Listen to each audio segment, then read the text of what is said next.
The moment before a blessing is not always beautiful. Sometimes it is silent. Sometimes it is lonely. Sometimes it feels like you are losing everything.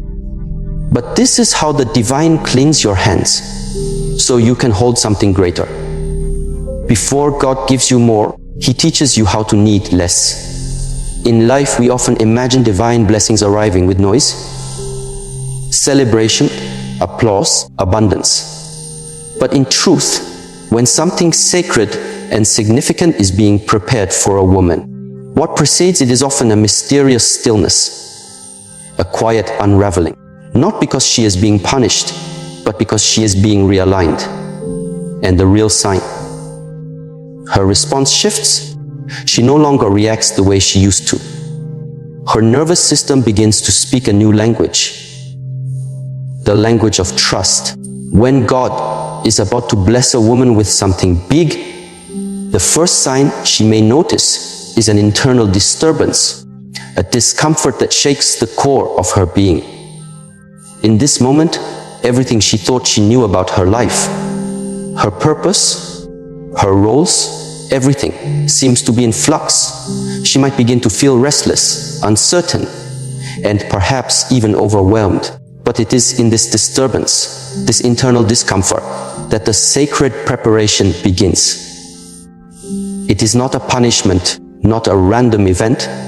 It is the universe, the divine, preparing her for a blessing so large that it requires a shift, a stretch, a transformation. The discomfort is the pressure that builds up in the soul before it can expand to hold something greater. You see, when God is about to elevate a woman, she is first required to face the deepest parts of herself. Often, this begins with discomfort, whether it's in her relationships, her job, or even within her own mind. She might find that people around her begin to treat her differently, or perhaps she begins to feel disconnected from things that once brought her joy or security. This sense of disconnection can be unsettling, but it is precisely this discomfort that provides the necessary space for something new to enter. It is like the pain of childbirth, where the body must stretch and rearrange before bringing forth new life. The soul too must stretch to make room for a bigger blessing. And this process is neither quick nor easy. It requires patience, awareness, and a willingness to surrender to the journey, even when the path is unclear. In these moments of discomfort, many women make the mistake of seeking immediate relief. They want to return to their old way of life, the familiar, the comfortable. Yet, if they take a step back and allow themselves to feel the discomfort fully, they will realize that this is not an obstacle, but a gift. Discomfort is the teacher that prepares them to let go of what no longer serves them. It helps them recognize the false beliefs, the limiting patterns, and the attachments that have kept them stuck in one place. And as painful as this may be, it is the first step toward liberation. The brain is wired to seek comfort and avoid pain, but when we only seek comfort, we miss the opportunities for growth that discomfort brings. Neuroscience shows us that when we are faced with discomfort, the brain activates certain regions that help us process and adapt to stress. This is a protective mechanism, but it is also a chance for transformation. When a woman learns to sit with discomfort rather than running from it, she begins to train her nervous system to stay calm in the face of uncertainty. This is where true growth happens, not in the moments of ease, but in the moments of discomfort, when the soul is stretched. Consider the story of a woman named Maya. Maya had always been successful in her career, but she felt a deep sense of dissatisfaction that she couldn't explain. She had built her life around external achievements, her job, her relationships, her image. But deep inside, she knew something was missing. For months, she battled with this discomfort, trying to fill the void with more success, more validation, more things. But no matter how much she achieved, the discomfort remained. One day, Maya decided to step back and confront this feeling. She sat in stillness, allowing herself to feel the discomfort fully, without judgment. In that silence, she began to realize that her identity had become too tied to external validation. She had been clinging to the idea of success, but it was no longer serving her. It was a hard realization, but it was the first step toward a greater understanding of herself. Maya's journey didn't end with that realization, but that was the moment when she stopped running from discomfort and began to see it as a sign that her soul was being prepared for something new. She began to redefine her purpose, to find joy in things beyond external achievements. And as she did, the discomfort slowly transformed into clarity, peace, and alignment. This transformation didn't happen overnight, but it began the moment she allowed herself to face the discomfort and trust that it was part of a greater plan. As women, we often resist discomfort because we think it's a sign of failure or that we are doing something wrong. But discomfort is often the precursor to a breakthrough. It is the divine's way of making space for something bigger, something more aligned with our true essence. And it is through learning to sit with this discomfort, rather than running from it, that we prepare ourselves for the blessings that are on their way. The second sign that God is preparing a woman for a big blessing is the experience of detachment from what once defined her. This could be a job, a relationship, a routine, or even a way of thinking. At first, this may feel like loss. It may feel as if she is being stripped of everything familiar and secure. But in reality, it is not loss. It is a divine realignment. Detachment is not about giving up. It is about making space for something new to emerge. It is about surrendering what no longer serves her, so that she can make room for what is meant to come. Detachment can be one of the most challenging parts of the journey. It often requires a woman to let go of her attachments to the things, people or identities that have defined her for so long. This could be the attachment to her job title, her relationship status, or even the way she has been perceived by others. These attachments are like chains that keep her bound to the past, to the person she once was.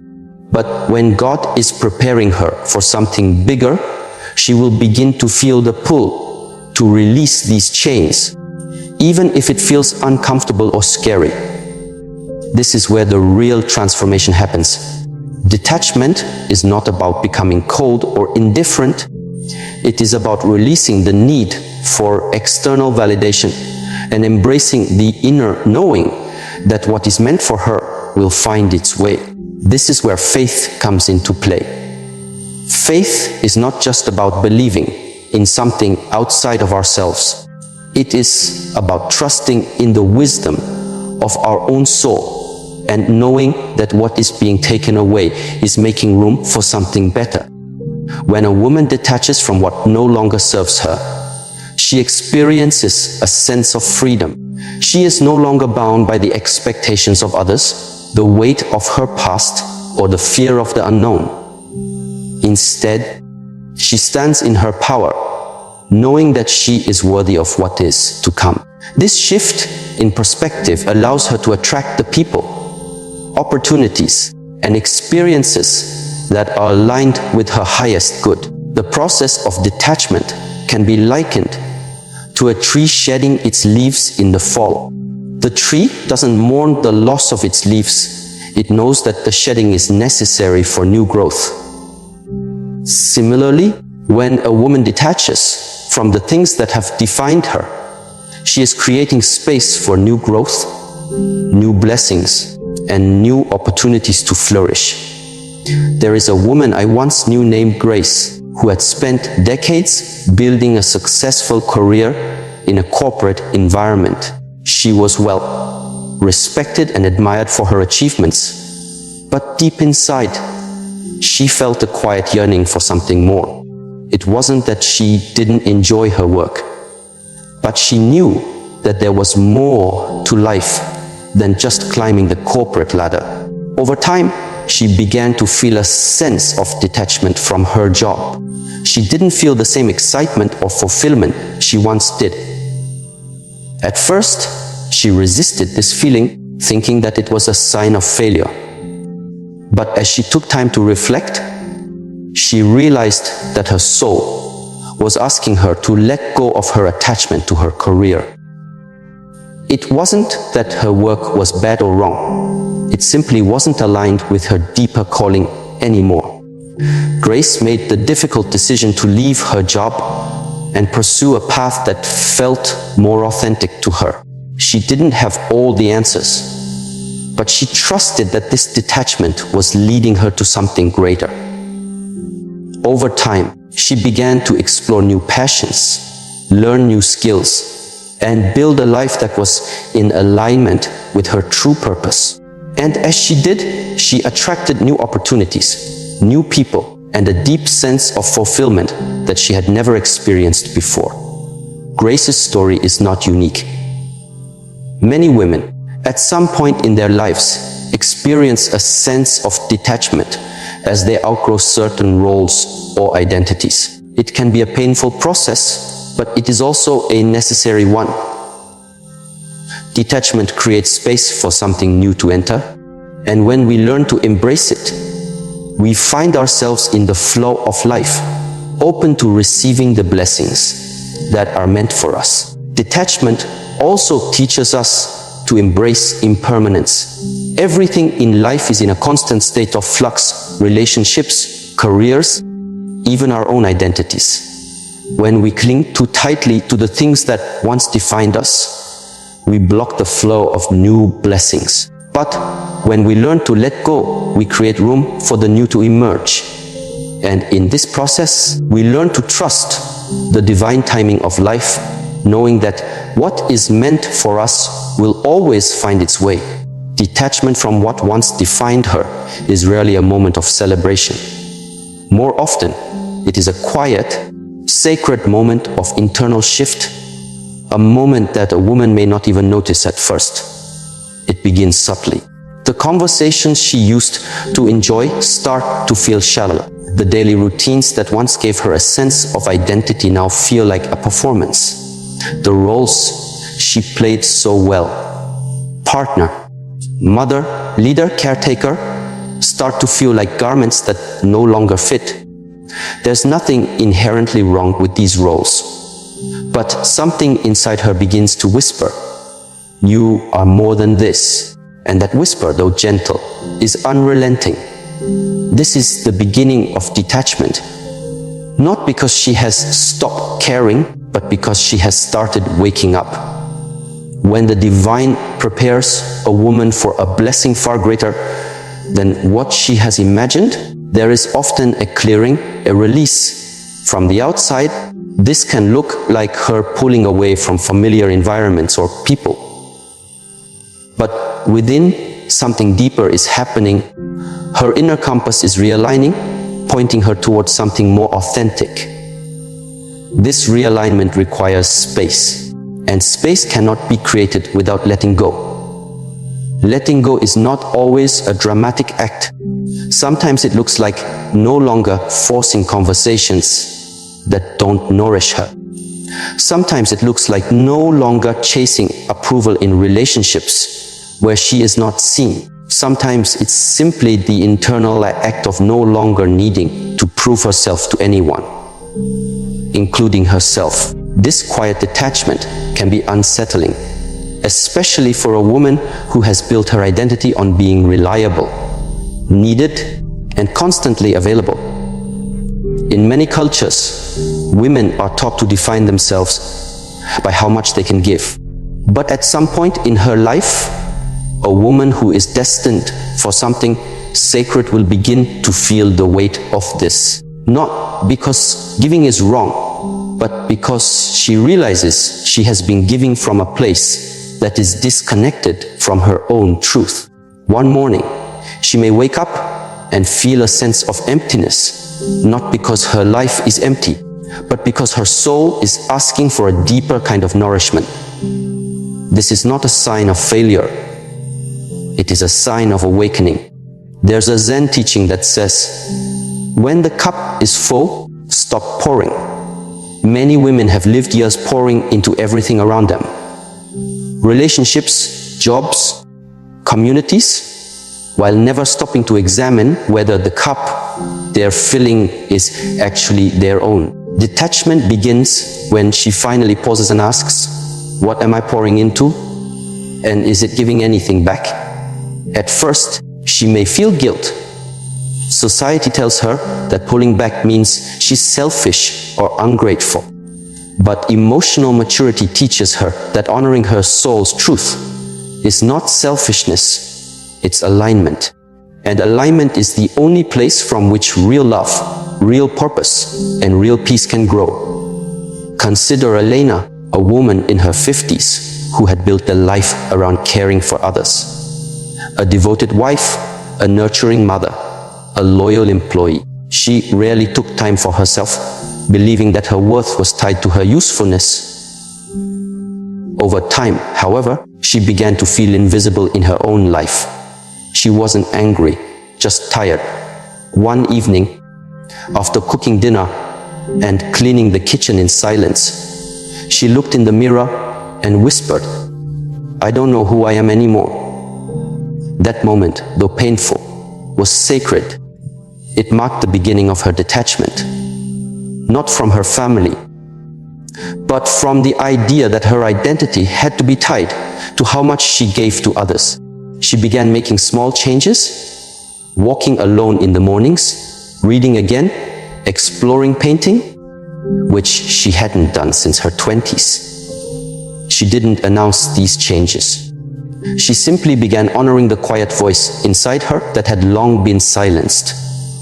In time, her relationships transformed, not because she demanded it, but because she returned to them no longer depleted, but whole. There is a spiritual and psychological mechanism at play here. From a neurological standpoint, attachment creates familiar neural loops. When we are attached to a role, an identity, or even a dysfunctional relationship, our brain finds comfort in that predictability. Letting go of these attachments rewires our brain. But the process can feel disorienting. The unfamiliar is always threatening to the mind, even if it is healing to the soul. However, this is where inner work meets outer transformation. When a woman begins to detach from what no longer aligns, she begins to build new neural patterns. Patterns that prioritize authenticity over approval, presence over performance, and connection over control. This process activates the brain's prefrontal cortex, responsible for insight, compassion, and long-term vision. In other words, detachment doesn't lead to emptiness. It leads to clarity. But to get to that clarity, she must pass through the discomfort of emptiness. This is the paradox. In order to receive more, she must first become less identified with what used to define her. And this process cannot be rushed. Eastern philosophy teaches that non-attachment is not the absence of care, but the presence of clarity. It is the wisdom to love fully without clinging, to engage deeply without losing oneself, and to walk away when peace costs too much. In Taoist tradition, the river flows not by force, but by following its natural path. A woman aligned with divine timing understands that detachment is not resistance. It is flow. She no longer needs to chase or convince. She trusts that what aligns with her truth will stay, and what doesn't will naturally drift away. In relationships, this shift is often the most noticeable. When a woman is being prepared for a higher kind of love, she will first be asked to release the lesser versions she has accepted. This could mean the emotionally unavailable partner, the one-sided friendships, or the constant dynamic of overgiving. She doesn't need to argue or explain. She simply begins to feel the dissonance and gently steps away. It may be subtle. She may stop replying to certain messages. She may no longer engage in conversations that drain her spirit. She may choose silence where she once tried to fix. These acts are not cruelty. They are wisdom in motion. And this wisdom is often misunderstood by those who are not yet ready to meet her in that space of truth. There's a quiet story told in many monastic traditions about a woman who sought wisdom from a monk. She asked him how to find peace in a world filled with noise, pressure, and responsibility. The monk replied, "Empty your hands." The woman looked down, confused. "But I'm not holding anything." The monk smiled gently and said, "Not with your hands, with your heart." Detachment is the process of emptying the heart of everything that is not love, not truth, not aligned. It is the act of making space, not for less, but for more of what matters.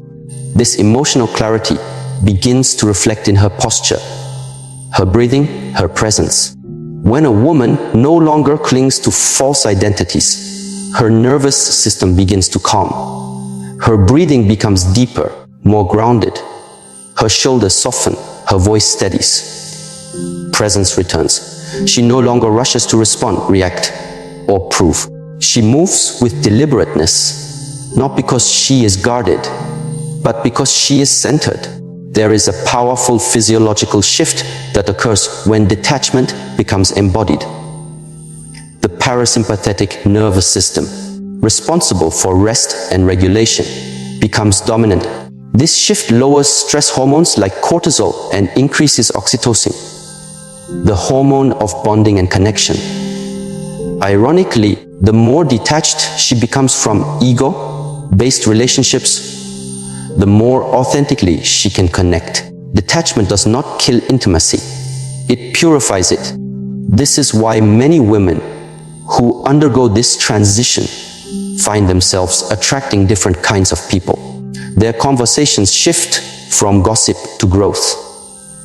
Their connections move from transactional to transformational. They are no longer available for half-hearted interactions because they have tasted what it feels like to be whole. A woman named Zahra once shared her experience after leaving a long-term relationship. It wasn't abusive or dramatic, but she knew in her heart it was no longer aligned. "I had become so used to being half seen," she said, "that I forgot what it felt like to be fully met." After the relationship ended, she entered a long period of solitude. Not loneliness, solitude. During that time, she journaled, walked in nature, studied healing modalities. She said the hardest part wasn't being alone. The hardest part was letting go of the part of her that believed she needed someone else to validate her existence. That part had grown strong through years of conditioning. But as it dissolved, something softer and stronger took its place. Zahra learned to hear her own voice again. She began painting, something she hadn't done since childhood. She met people, not through apps or agendas, but through alignment. One of those people became a close friend, another became a mentor, and in time, someone entered her life who met her not with intensity, but with presence. And she was able to receive it, not because she was lucky, but because she had made room. This is the invisible work that precedes visible blessings. Before a woman can receive something sacred, she must first create space. Detachment is the broom that sweeps the inner temple clean. And yet, this process is not linear. Some days, she will feel clear and empowered. Other days, she will grieve the old identities she is releasing. She may even return briefly to familiar habits, not as failure, but as part of integration. Healing is not a straight line. It is a spiral, a dance, a returning. The key is not perfection, but presence. To stay aware, compassionate, and curious. To ask, is this choice coming from fear or from love? And when the answer is fear, to breathe deeply, to return to the body, and to choose differently. Mastery is not about being above pain. It is about knowing how to stay present through it. And detachment, at its core, is an act of mastery. It is the choice to trust the unseen, to honor the sacred timing of life, and to believe that what is meant for her will not require her to betray herself to receive it. In this space of quiet detachment, something begins to awaken, a sense of possibility, a sense of readiness, not for just anything, but for something true, something sacred, something that doesn't just match her preferences, but her purpose. This is the space where blessings begin to take form, not from effort, but from embodiment, not from desperation, but from devotion, not from clinging, but from clarity. When a woman begins to feel the pull towards solitude, not as an escape, but as a calling, something profound is unfolding beneath the surface. This solitude is not about isolation. It is about integration. It is the sacred space where noise fades and inner knowing begins to speak clearly. Many may misinterpret this season in her life. Friends may say she's withdrawing. Family may worry she's becoming too quiet, too different. But solitude, for the woman being prepared for a divine blessing, is not a step backward. It is a step inward. It is in this stillness that she begins to encounter herself not as the world has defined her, but as she truly is. Eastern wisdom often reminds us that the flower does not open until it is ready. In the same way, solitude becomes the quiet soil where readiness is cultivated. Not through striving, but through surrender. It is here that her inner garden is tended. Not with the hurried hands of ambition, but with the gentle presence of awareness. She begins to notice how much of her previous identity was shaped by the expectations of others. And she sees, perhaps for the first time, how little space she had left to discover who she was beneath all of it. There is a quiet story from the Zen tradition. A young woman asked her teacher, "How can I become wise?" The teacher replied, "Sit quietly, do nothing. Listen." The woman frowned. "That's it?" The teacher smiled gently. "Oh, till you can hear your own soul. How can you expect to hear the voice of wisdom?" This is the invitation solitude brings. Not just to be alone, but to listen. To hear what has long been drowned out by noise, obligations, and distractions. At first, solitude can feel uncomfortable. It exposes everything that business once concealed, the unresolved emotions, the patterns we inherited, the inner dialogue we have ignored. A woman who enters this space may feel unease at first, but discomfort is not a sign of something wrong. It is a sign that something real is coming to the surface. From a psychological perspective, the human mind often avoids stillness because stillness allows suppressed material to rise. But it is only when this material surfaces that true healing can begin. Neuroscience shows us that solitude activates areas of the brain associated with reflection, emotional regulation, and creativity. The default mode network, an area that lights up during introspection, becomes active when we are not externally stimulated. This network supports insight, memory processing, and self-referential thinking. In simpler terms, solitude gives the brain space to connect the dots, to understand who we are, why we feel what we feel, and what truly matters to us. This is why the woman being prepared for something divine does not fear solitude. She learns to meet it with reverence. She understands that it is not punishment, but preparation. It is in this space that she begins to develop emotional independence, the ability to feel her feelings without needing someone else to manage them. She learns to hold space for her sadness without sinking into it, to witness her joy without clinging to it, and to meet her fears without being ruled by them. This emotional independence is not hardness. It is not detachment in the cold sense. It is softness rooted in strength. It is the quiet confidence that says, even if no one understands me right now, I am still worthy. Even if I walk this path alone for a while, I am still held. From a relational perspective, solitude refines her standards. She begins to see the difference between companionship and codependency, between love and attachment. She no longer seeks validation in empty conversations or shallow connections. She becomes willing to wait, not out of pride, but out of self-respect. She knows now that temporary companionship is not worth the cost of long-term misalignment.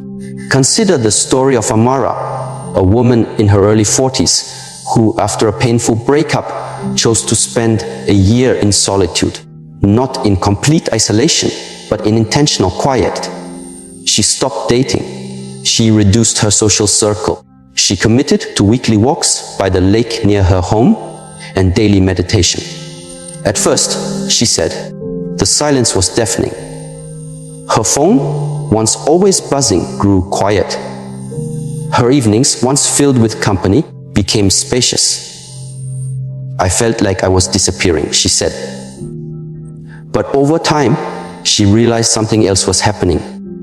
She wasn't disappearing, she was emerging. During that year, Amara began journaling every day. She wrote letters to herself, to her younger self, to the woman she wanted to become. She started attending therapy. She explored the roots of her patterns. Why she always chose emotionally unavailable partners. Why she feared being truly seen. It was hard work, uncomfortable work, but it was sacred. By the end of that year, she said, I no longer need someone else to fill the silence. I've learned to trust what it's teaching me. Solitude, when embraced with intention, becomes a teacher.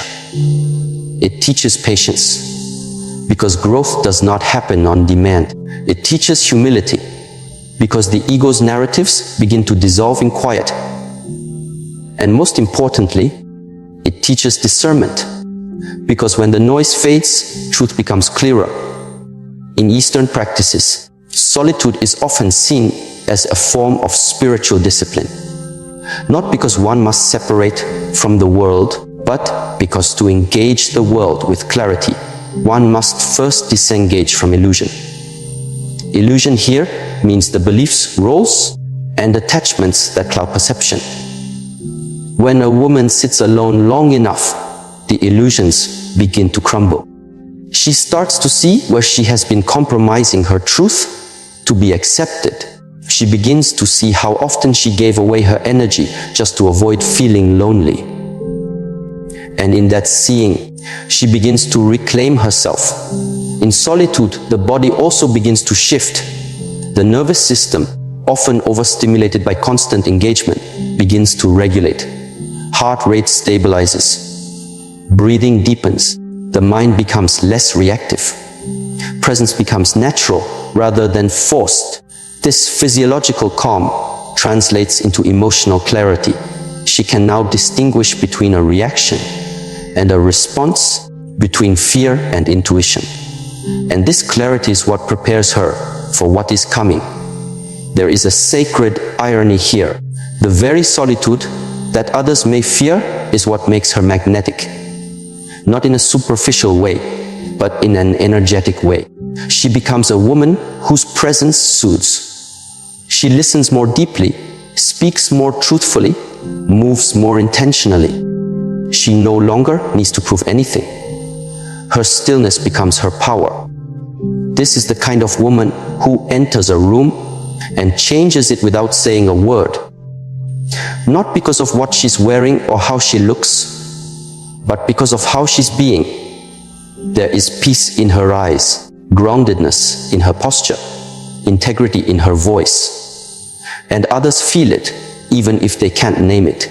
From a relationship perspective, solitude has taught her what she will and will not accept. She is no longer impressed by charm without character or attention without depth. She doesn't need grand gestures. She values quiet consistency. She doesn't chase. She attracts, not through manipulation, but through magnetism. And that magnetism comes not from trying to be loved, but from being fully herself. She is not desperate. She is discerning. She is not closed off. She is cautious, with good reason. She has learned, perhaps through heartbreak, that not every hand that reaches for her is meant to hold her. And she is no longer afraid to walk alone if it means protecting her peace. This doesn't make her cold. It makes her clear. Clarity is what solitude gives, and clarity is the greatest gift a woman can carry into any relationship. Because with clarity, she does not confuse chemistry for compatibility. She does not mistake intensity for intimacy. She knows the difference between a connection that expands her and one that diminishes her. She knows how to listen to her body, how it tightens or relaxes in someone's presence. She knows when her energy rises and when it dims. She becomes fluent in the language of intuition. And intuition is always sharpened in silence. There's an old proverb that says, "In the silence of the heart, God speaks." This is what solitude reveals, that we are not alone in the way we fear. That within the quiet, there is a presence. Call it God, call it source, call it inner wisdom. But it is real. And once a woman touches it, she cannot go back to pretending. She needs external validation to feel whole. She begins to see that the partner she desires must be able to meet her in that same depth. Not because she demands it, but because she has become it. She does not ask for what she is not willing to embody. And this makes her rare. Not perfect, but rare. Because in a world that often rewards performance, she has chosen presence. In a world that encourages noise, she has chosen stillness. In a world that praises business, she has chosen intentionality. She is not waiting. She is preparing. She is not longing, she is aligning. And when she finally does open her heart again, it will not be out of loneliness. It will be from fullness. Her love will not be given out of need, but out of overflow. And that kind of love is powerful. It is not possessive. It is not fragile. It does not fear silence, because it was born in silence. A man who meets her in this space will not be intimidated by her depth. He will recognize it, because he has met himself in his own solitude. Their connection will not be a distraction from themselves, but a deepening into themselves. They will not complete each other. They will complement each other. Two whole beings walking side by side. Solitude is the furnace in which this kind of woman is forged. Not because she has rejected the world, but because she has embraced her own. And now she walks not with arrogance, but with assurance. Not seeking approval, but seeking alignment. Not looking for completion, but for companionship that honors the completeness she has already found. This is what it means to be prepared, not just for a relationship, but for a blessing. A blessing that will not pull her out of herself, but will meet her exactly where she is, whole, aware, and ready. When a woman starts to feel increasingly drawn to her body, not as an object to perfect or a project to fix, but as a temple to listen to, it is often a sign that something profound is awakening. This shift is subtle, but unmistakable. She becomes more attuned to how she breathes, how she walks, how she holds tension in her shoulders or softness in her belly. Her body becomes not just a carrier of her life, but the messenger of her spirit.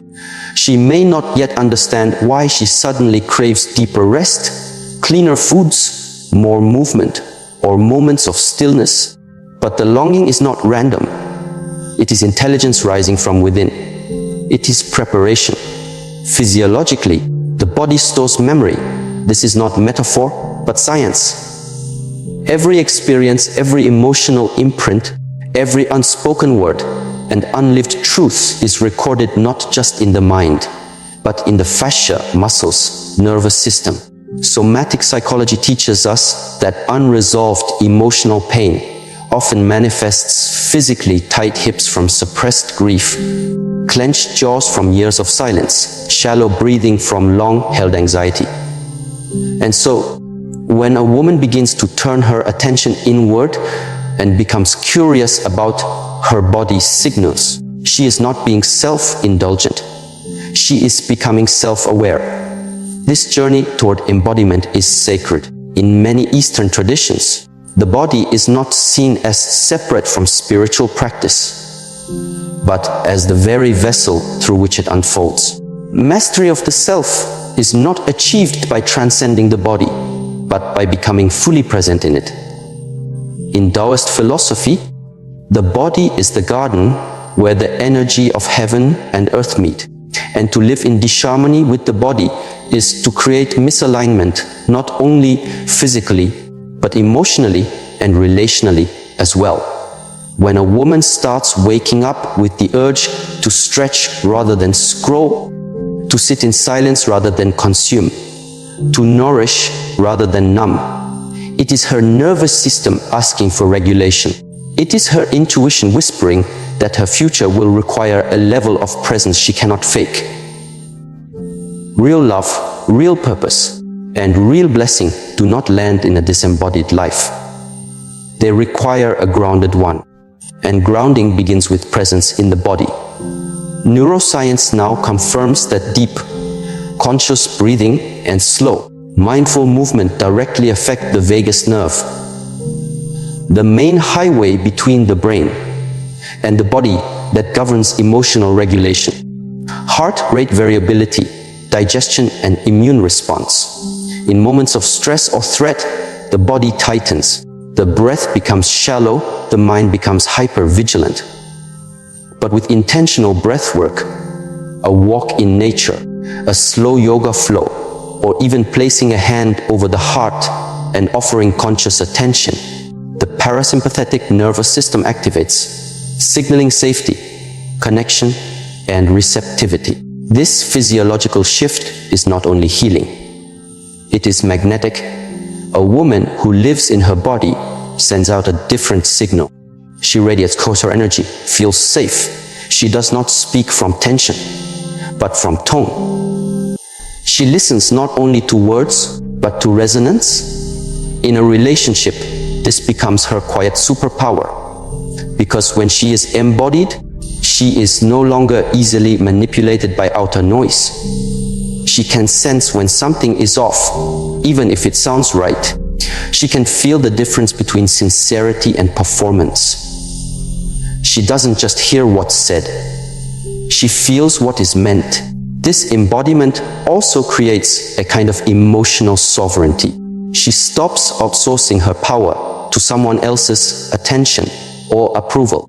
She no longer needs to be chased in order to feel desirable, nor does she chase in order to feel worthy. She holds herself in a way that invites presence, not performance. And when someone steps into her space, they are met not with desperation, but with depth. There is a quote from Clarissa Pinkola Estes that says, "A woman must be able to stand in the storm and not shrink back." But to do that, she must first learn to stand in her own skin and not abandon herself. Consider the story of Lyora, a woman in her mid-50s who, after years of chronic fatigue and low self-worth, decided to change not her life circumstances first, but her relationship with her body. She began with breathwork, just 5 minutes a day. Then she introduced slow walking meditations in the forest near her home. Over time, she stopped eating in front of the television and instead lit candles at her dinner table, eating in silence, feeling each bite. These weren't grand changes, but they were consistent, and something began to shift. Her posture changed. Her digestion improved. But more than anything, her relationship shifted. She stopped saying yes when she meant no. She left a relationship that had become more draining than nurturing. And when asked how she found the courage, she said, "I stopped treating my body like a servant and started treating it like a friend. And I realized I didn't want my friend to suffer anymore."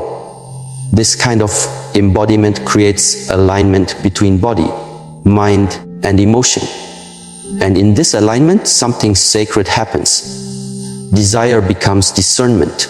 Cravings turn into clarity. The woman no longer asks, "What do I want to feel in this moment?" She begins to ask, "What does my body need to feel safe, alive, and aligned?" And that question changes everything. It changes how she speaks, how she relates, how she loves. In relationships, embodiment is a form of presence that cannot be faked. A partner may forget what you said, but they will not forget how you made them feel in your presence. Embodiment allows a woman to slow down enough to respond instead of react. It allows her to feel the pulse of a moment and to act from grounded truth rather than wounded habit. It is what allows her to hold tension without collapsing, to communicate with clarity instead of confusion, to create space instead of drama. In the martial arts tradition, every movement begins with the breath. The body moves as one, and the master does not waste energy. Every gesture is efficient, intentional, clean. This is not because they are trying harder, but because they are more attuned.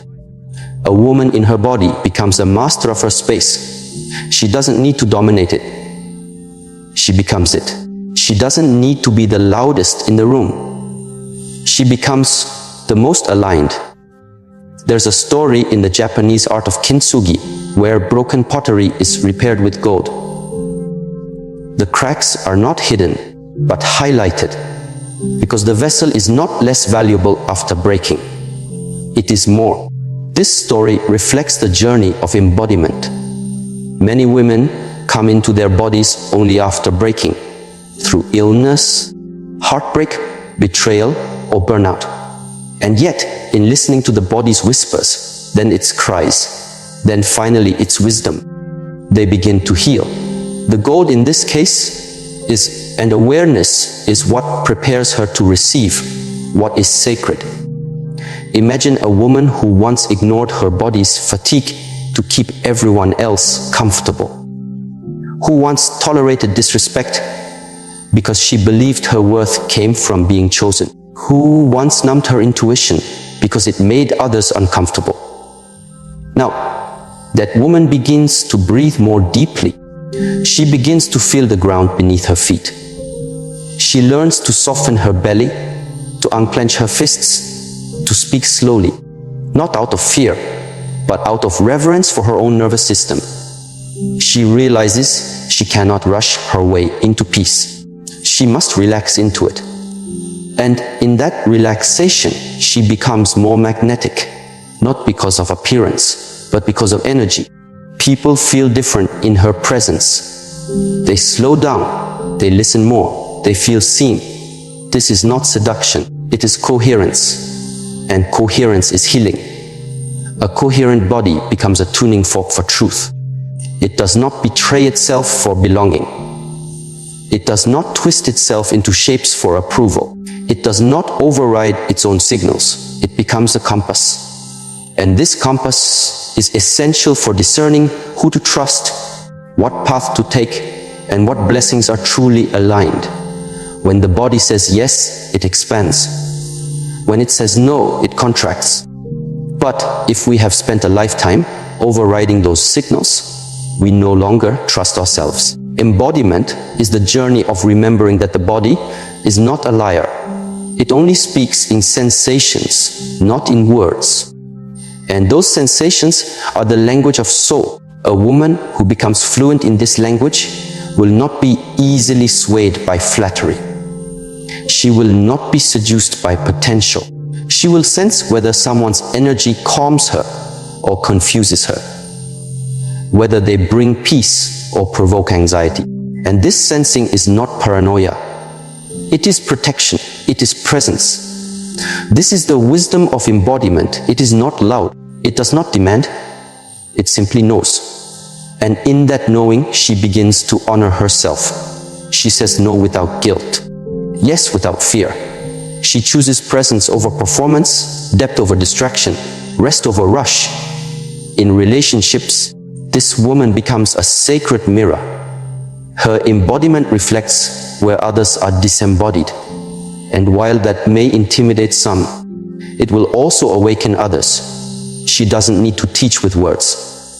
She teaches by being. Her partner may feel more grounded around her, more open, more honest. Not because she forces it, but because her presence invites it.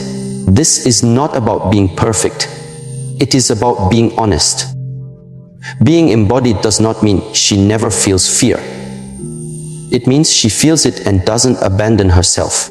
It means she breathes through discomfort. She moves with intention. She chooses the path of alignment, even when it's unfamiliar. And as she continues this journey of listening, breathing, softening, standing, she becomes the very space into which blessings can land. Not because she is trying to be ready, but because she is willing to be real. The body does not lie. And when a woman begins to trust her body again, she begins to trust life. She becomes both the storm and the stillness, the flame and the foundation. And in this sacred rhythm, she prepares not only to receive love, but to embody it. When a woman begins to feel more peace in being alone than in being surrounded by people who don't understand her, something essential is transforming within her. This transformation is not always comfortable at first. It often arrives after years of exhausting relationships, surface-level conversations, and the quiet pain of constantly needing to explain herself to those unwilling or unable to truly see her. The shift doesn't happen all at once. It begins like a murmur deep in the soul, a tiredness of noise, a disinterest in pretending, a gentle pulling inward. She may not fully understand why. She starts canceling social invitations, or why she no longer feels energized by the company she once kept. But what she is experiencing is not disconnection. It is recalibration. In a world that conditions women to believe that their value comes from being chosen, included, praised, or desired, solitude becomes a revolutionary act of self-recognition. Not isolation, but intentional solitude. The kind that makes room for clarity. The kind that reminds her that being alone and being lonely are not the same. In modern psychology, we refer to this as differentiation. It is the ability to maintain one's sense of self while in connection with others. A woman who finds peace in solitude is often a woman who has reached a threshold where she can no longer betray her own essence just to maintain relational comfort. She has learned through experience and often through pain that proximity is not intimacy, that noise is not nourishment, that being tolerated is not the same as being treasured. This awakening does not make her bitter. It makes her precise. Where she once sought validation, she now seeks resonance. Where she once feared rejection, she now fears misalignment. And as she begins to choose herself, not out of arrogance, but out of necessity, her energy becomes more focused, her presence more refined. This is not withdrawal, it is refinement, and it is a sign that something larger is preparing her from within. In Eastern wisdom traditions, the retreat into solitude is often the space where one cultivates inner stillness, which is the prerequisite for clarity. The Shaolin monks spend hours in silence, not because they have nothing to say, but because they are learning to listen, to truly listen, not only to the outer world, but to the rhythm of their own breath, the beat of their own heart, the direction of their inner compass. This discipline of listening becomes the foundation for self-mastery. In the same way, a woman who begins to feel more peace in her own company than in the company of confusion is not failing. She is evolving.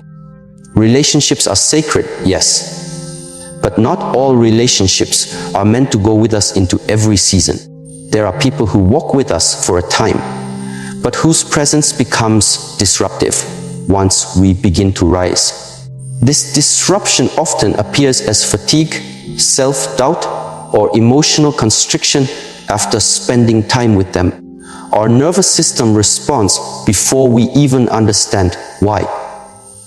And for the woman who is becoming more sensitive to peace, this disruption becomes intolerable. Not because she is dramatic, but because she is healing.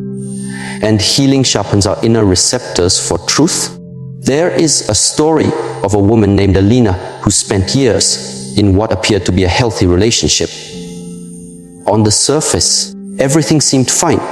Mutual respect, shared routines, polite exchanges. But Elena often found herself silencing her real thoughts in order to keep the peace. She withheld her emotions because she feared being misunderstood. She avoided topics that made her feel too vulnerable. And over time, she realized she was losing parts of herself just to maintain the illusion of harmony. One evening, after yet another dinner filled with small talk and no real connection, she sat on her balcony alone and felt an overwhelming peace wash over her. No one was there. No one was demanding her to shrink. And in that moment she knew.